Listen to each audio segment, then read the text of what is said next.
Hey guys, it's Chris with Engadget, and we are here today with Stephen Elop, who is sort of the man of the hour here at Mobile World Congress 2011. Stephen, thank you so much for joining us. My pleasure. Really appreciate it. Great to be here. So I know we have very limited time. I'm going to try and just jump right into it. It seemed like Nokia over the past couple years was really on the verge of commoditizing smartphones with Symbian in a way that no other manufacturer or platform provider has.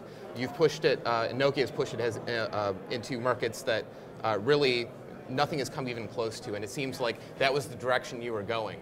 Just lower and lower and lower, to the point where feature phones are kind of, I don't want to say irrelevant, but nearing that point. So I'm wondering if you can talk a little bit about the decision to move away from Symbian instead of Series 40. Why not remove Series 40 from the equation and push Symbian lower?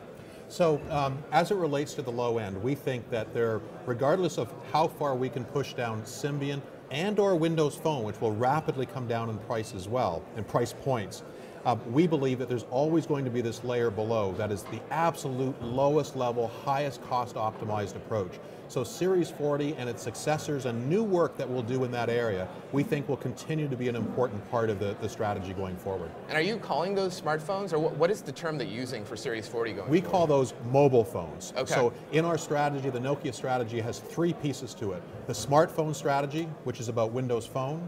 It has what we call the next billion strategy, which is about taking those first mobile experiences at the very lowest tiers of the price continuum. So those mobile phones, that's called the next billion. And then the third part of our strategy is what we call the future disruptions.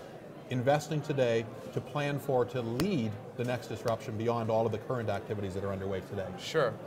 Everything that Microsoft has done so far with Windows Phone indicates that they're trying to position it as a premium platform. I'm wondering what Nokia is planning on doing and what Microsoft is planning on doing to push that down market enough. So part of the specific relationship between Nokia and Microsoft is for us to contribute the expertise, the planning, the design, and everything else so that the Windows Phone product is not only a premium product, but in the same way that Symbian has pushed way down the price continuum, you'll see us do that very aggressively with Windows Phone as well. Okay. So that's a shift that actually, I think you're the first person who's asked me that question, but very clearly part of our desire, if Symbian is going to transition to Windows Phone, we've got to cover a wide array of prices, and that's very deliberately our plan to do so with Microsoft. Absolutely, and that kind of leads me into another question here. You have 150 million Symbian devices yet to go, roughly, right? Yes. How do you incentivize those owners and potential owners to stick in the Nokia ecosystem, and how do you ease the transition when the time comes into Windows Phone? Yeah, so we do a couple of things. First of all, we make sure that the Symbian devices are themselves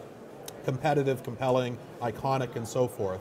And so there's continued investment in Symbian, next generation processors, a new user experience that we showed lightly for the first time on Sunday, all sorts of work that we'll do from a software perspective to provide a path from Symbian to Windows Phone for the consumers. So a number of things that we'll do to ease that transition. But of course, in your hand, it's got has to be a beautiful, iconic experience, and we'll continue to ensure that that's the case.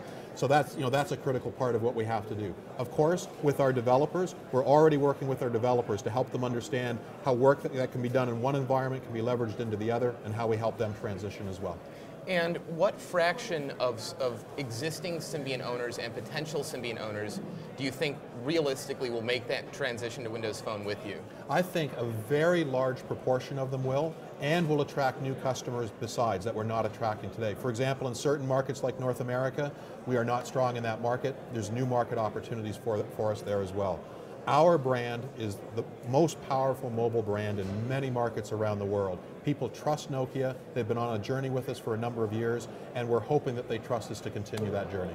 So talking a little bit about your arrival at the company, when you showed up, was there any hint of a possible transition away from Symbian, or was the company still very entrenched in that platform? I arrived at a company that knew it needed to make a strategic assessment.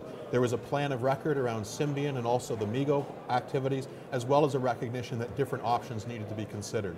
There was absolute support from the board of directors, the senior leaders of the company, to have me take a leadership role in leading the company through that assessment. And that's what it was. It was a deliberate assessment of the different options, and I can tell you that during the course of that assessment period, what we thought the final answer would be changed over time. We went through a process, and part of that was represented in the memo, the Burning Platform memo, where we talked about, we've learned some things on our journey. And you're alluding to Android as the potential other choice, certainly, right? We learned about Android, but also increased investment. We're trying to go further with Symbian and or MeeGo. We learned more about that as well. I'm not going to go down the Trojan horse route. I'm going to avoid that, but coming from Microsoft, do you think that eased your choice at all to go with Windows Phone? I think there was a balance. It allowed us to more quickly understand what the Microsoft option looked like because the communication channels were immediately available and so forth.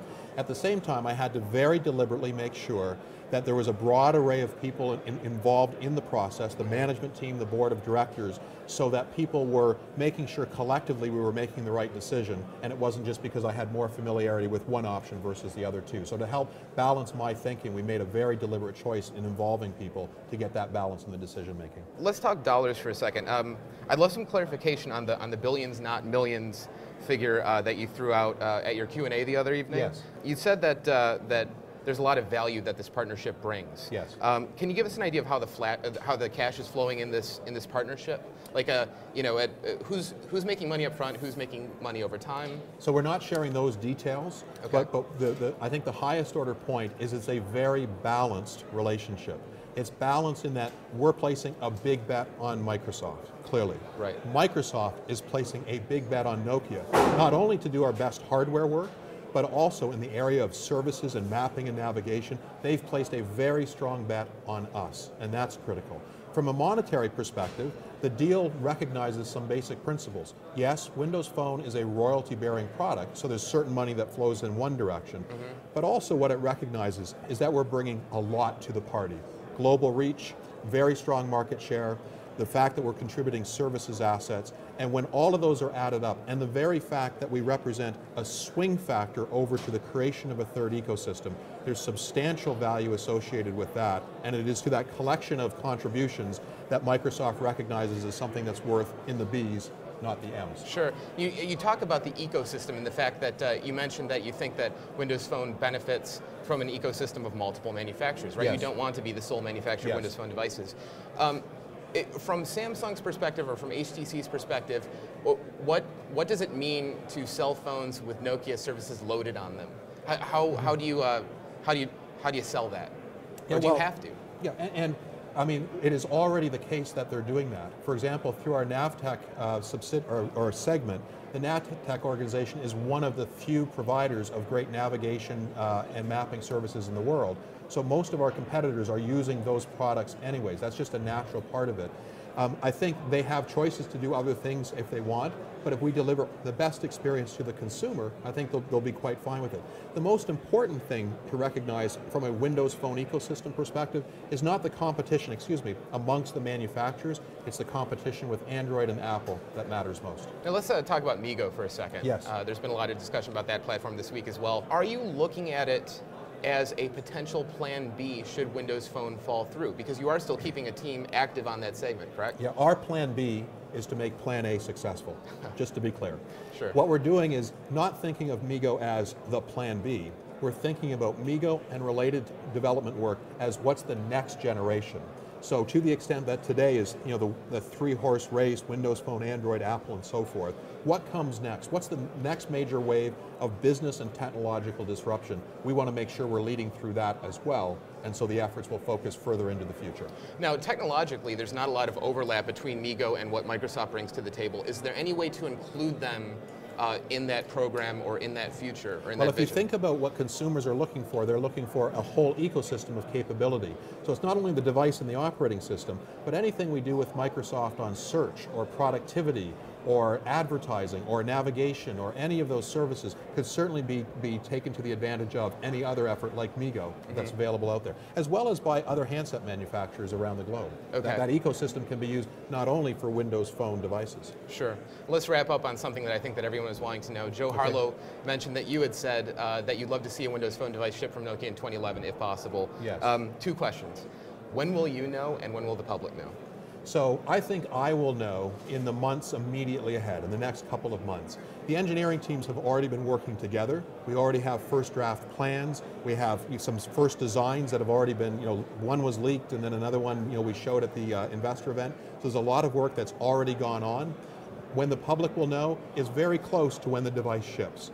Okay. We've had a pattern of announcing things some long period of time in advance, and we believe we should be generating that excitement when there's a call to action for the consumers available, like, here's something beautiful, please go and check it out. We want those dates to be quite a bit closer. Great. Stephen, I know your week is slammed. Thanks so much for taking the time my pleasure. to I enjoyed join the us. conversation. Thank you. Thank you.